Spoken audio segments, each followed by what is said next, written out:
ilmuwan di dunia ini. Jadi di WHO. Mereka melakukan uji coba berpuluh-puluh tahun sampai dengan muncullah kesimpulan. Di situ adalah Buletin WHO 2016 tentang tata laksana pertolongan pada gigitan ular. Bahwasanya bisa ular tidak mengalir melalui darah, melainkan kelenjar getah bening. Nah, kelenjar getah bening ini dia akan mengalir bila mana kita melakukan kontraksi otot. Jadi pada saat tangan tergigit, kita melakukan gerakan. Misalkan kita pijat, kita sedot, bahkan kita ikat, ini akan menimbulkan gerakan. Bahkan ini akan membuat menyebar. Nah, fase ini, fase di mana bisa ular tidak menyebar, kita tidak melakukan gerakan, itu disebut sebagai fase lokal.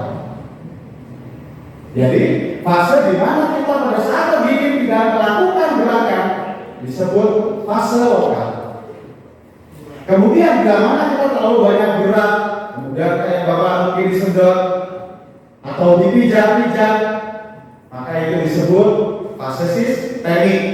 Jadi bisa ular yang mengalir menyebar, kelenjar getah bening mengalir menyebar, itu disebut fase sistemik. Nah, pada fase lokal sebenarnya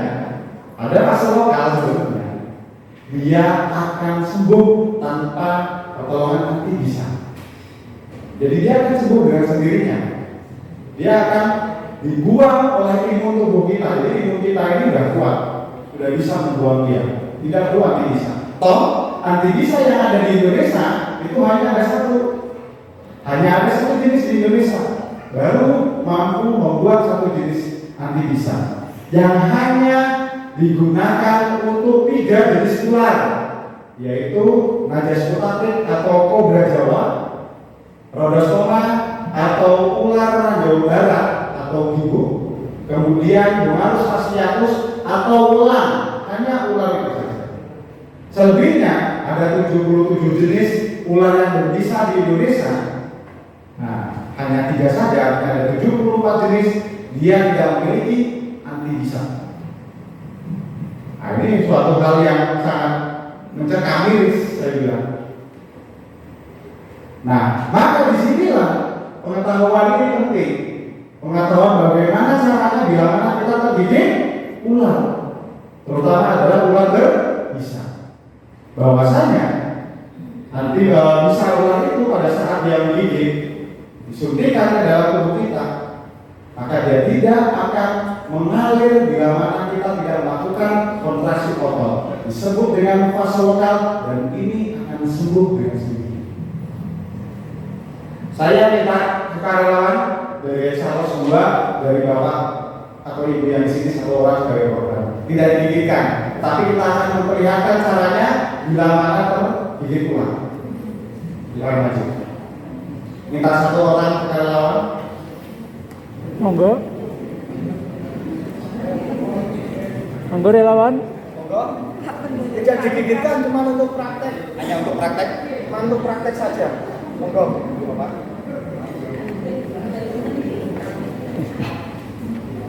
Kita misalkan Bapak ini tergigit ular di telapak, misalkan kita katakan tergigit di, dan kebetulan adalah Bapak ini tidak tahu ular ini berbisa atau tidak berbisa.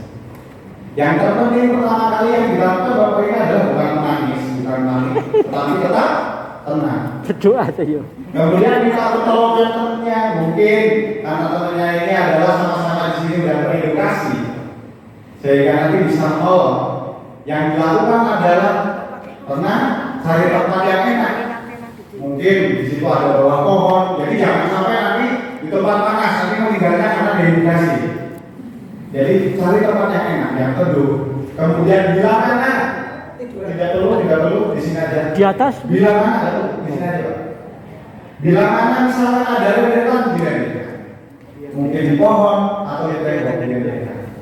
Kemudian cek di tempat yang tergigit, adakah di situ sesuatu yang mengganggu, contohnya Di atas biar kelihatan. atau jam. Enggak apa-apa. Oh, Gitu ya. Jadi cincin atau jam bisa dilepas. Cincin, jam dilepas. Setelah itu cari alat apapun.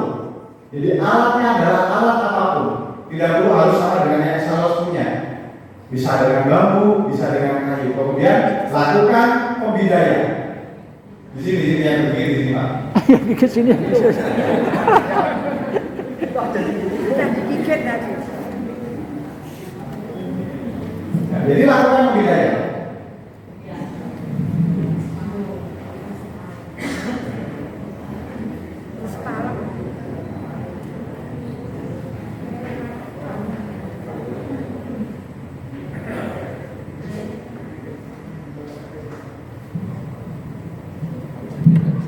Nah, jadi ikat seperti ini ya. Untuk ikatan ini dia kuat, tetapi tidak membuat peredaran darah terhambat. Di mana peredaran darah ini membawa nutrisi dan juga oksigen. Nah ini kalau bisa terhambat akan terjadi hipoksi atau mati jaringan. Oke ya, sudah coba Bapak berdiri dulu. Nah kita lihat caranya seperti ini. Kuat tetapi dia tidak menghambat peredaran darah seperti ini. Nah kemudian apa yang dilakukan? Kalau misalkan kita rescuer, mungkin kalau kita menjalankan Bapak Ibu sangat lama. Kalau kita ada identifikasi dan lain-lain, sehingga kita bisa menentukan ular ini berbisa atau tidak berbisa. Tetapi kalau kita awam, yang penting adalah begini dulu. Karena apa? Bila mana ular ini berbisa tinggi sekalipun, ini akan membuat bisa ular tidak menyebar, sehingga dia disebut fase lokal. Dan fase lokal ini dia akan sembuh karena imunitas tubuh. Jadi yang terpenting adalah imunnya dinaikkan. Caranya dengan apa? Dengan makan enak, dengan minuman enak, kemudian istirahatnya cukup. Itu saja. Kemudian silakan Bapak Ibu mungkin menelpon kami, nanti ada nomornya di file, ada Instagram kami juga, silakan dicek, telepon kami agar kami bisa identifikasi. Agar kita bisa identifikasi apakah ini ular berbisa atau tidak berbisa. Karena bila mana itu adalah ular yang tidak berbisa, pengobatannya hanya seperti tertusuk duri. Jadi hanya seperti tertusuk duri atau terpotong pisau. Hanya itu saja.